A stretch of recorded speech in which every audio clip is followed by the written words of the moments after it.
Wait a second. I never heard Tobe Hooper did a movie about a snake. Huh? Well, not exactly. But this horror thriller is definitely something that you might want to check out, and it's coming to 4K from Blue Underground. Let's check it out.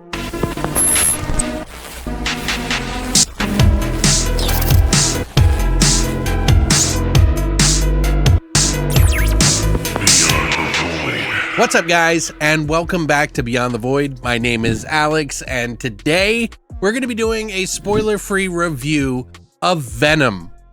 No, not that Venom. The Venom that's coming on March 25th from Blue Underground from 1981. It's coming to 4K and Blu-ray, and I got it early to check it out thanks to MVD Entertainment and Blue Underground. Thank you guys for sending this out. I'm going to talk to you guys about this movie, what I think of the movie, and also give you a kind of a breakdown of what's inside and unboxing and all the features and stuff like that after. So stick around and let's get into it.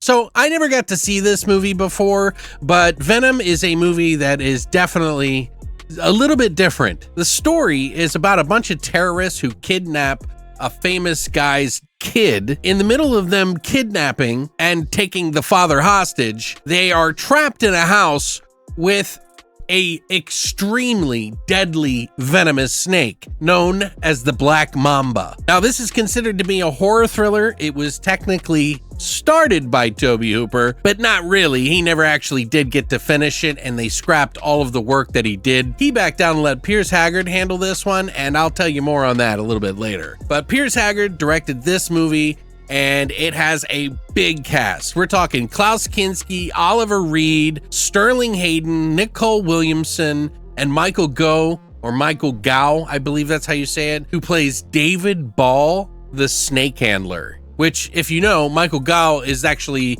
played Albert for Batman at one point in time, but he actually was named David Ball as the character in this movie, who's actually the name of the snake handler in real life who handled the Black Mamba. They really handled a venomous snake on set. So yeah, that's pretty cool. But yeah, I haven't seen a twisty story like this one since Hurricane Heist.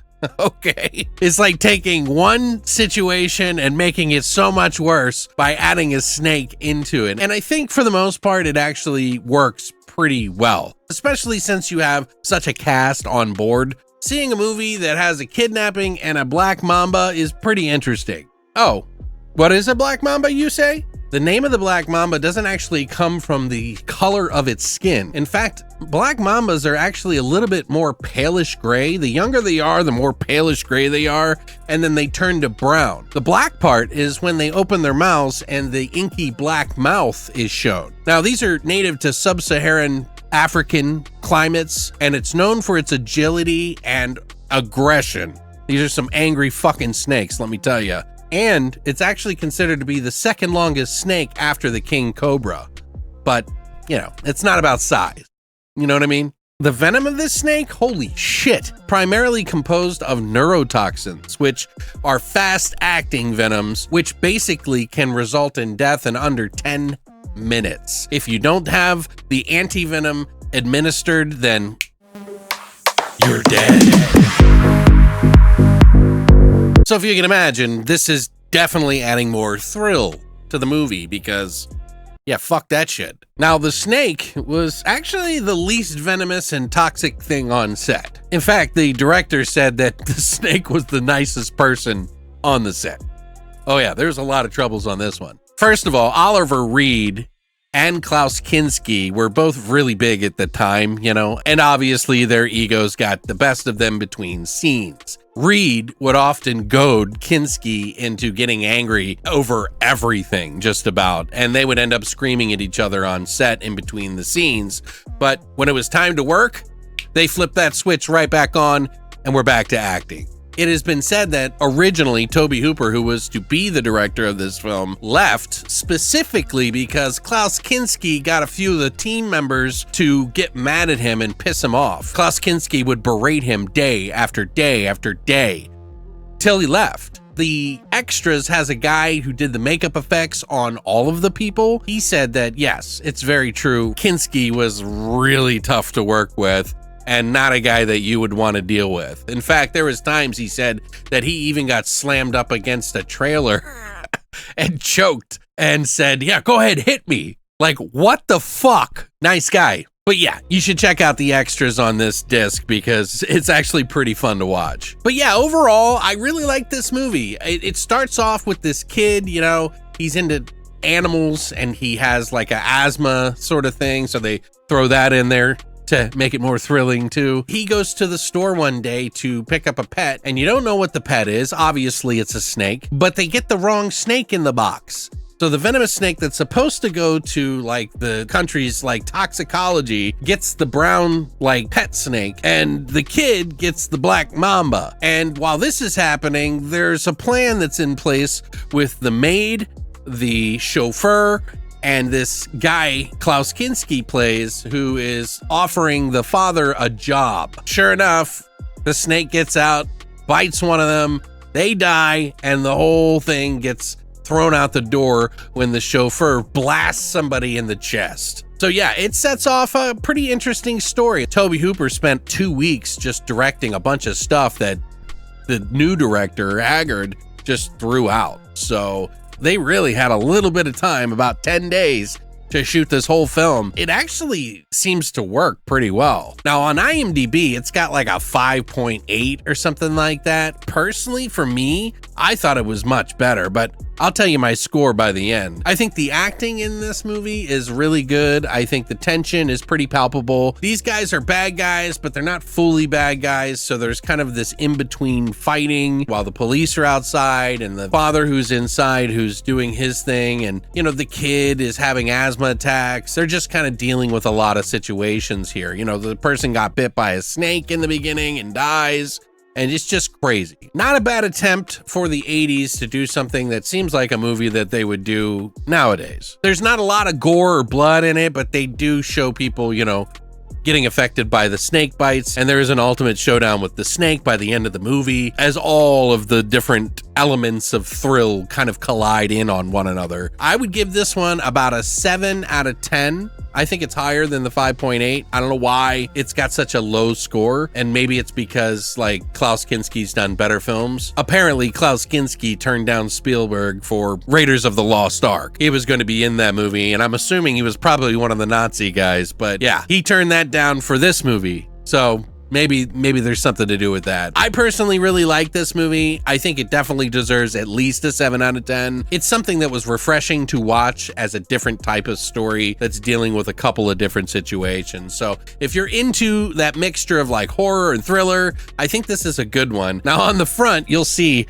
it says, "The mystery of the birds, the danger of Psycho, the evil of the Omen, and the terror of Jaws." I don't know if it lives up to all of those, to be quite honest with you. You can pre-order this movie now on 4K and Blu-ray because it comes with both. I'm going to show you everything that's inside, all of the extras, and talk about that after this. So if you want to stick around, check this out and let you know what's inside and what I thought of it. Let's get into it.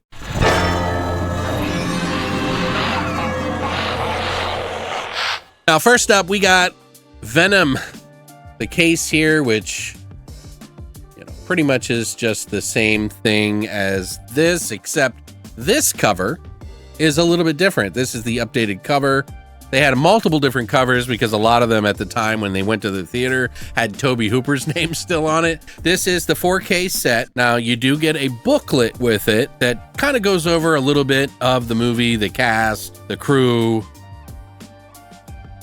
A little bit of a word by Michael Gingold, who talks about the movie and the twists and what happened with it. Got your chapter selections and some extra pictures and stuff. They talk about other movies that came out around the same time, dealing with situations like that, like Jaws of Satan. Also, you do get the Blu-ray right here and the 4K. All the extras are on the Blu-ray, of course, as they like to keep it the same. You also get a reversible cover, so if you like the original, there was so much artwork done for it. I kind of like this one a little bit more, but I also kind of like this one too. Some of the extras on here, I'll go through and let you see on the back for yourself here. These are all region, by the way, so if you are curious about that, but here are some of the extras, and I'll read them off for you. Now, I didn't get to check out the commentaries, but you have audio commentary 1 with the director Piers Haggard. You also get commentary 2 with the film historians Troy Howarth, Nathaniel Thompson, and Eugenio Ercolani, plus the trailers. That's on the 4K disc, plus you get all of that. And you also get Fangs for the Memories, which is an interview with the editor and the second unit director, Michael Bradsell. You also get a Slithery Story interview with makeup artist Nick Dudman. We also get Mamba Memories, interview with author and critic Kim Newman, and Pick Your Poison interview with the Dark Side's Alan Bryce, plus the trailers, TV spots, poster, and stills gallery. But yeah, I think this is a pretty fun pickup for me as a blind watcher. You know, I was going to get to it eventually because my quest to watch every single 80s movie continues. But you know, I watch everything, so it's like, you know, it's hard to watch them all. I really enjoyed this. I thought this for a blind watch, I thought was pretty damn good, and I was expecting it to be a lot less interesting, but you get to see the bad guys get taken out, and that's always a good vibe. It's a little thrilling, and some things that happen in the movie are a little twisty, so it's pretty fun. Now, the way it looked pretty damn good, although I will say the Blu-ray isn't that bad. Insane of a jump, you know, from one to the other, if I'm being perfectly honest, but obviously the 4K is much clearer. There is a lot of dark moments in this, and that helps with the 4K to make it look better and not as foggy, which is nice.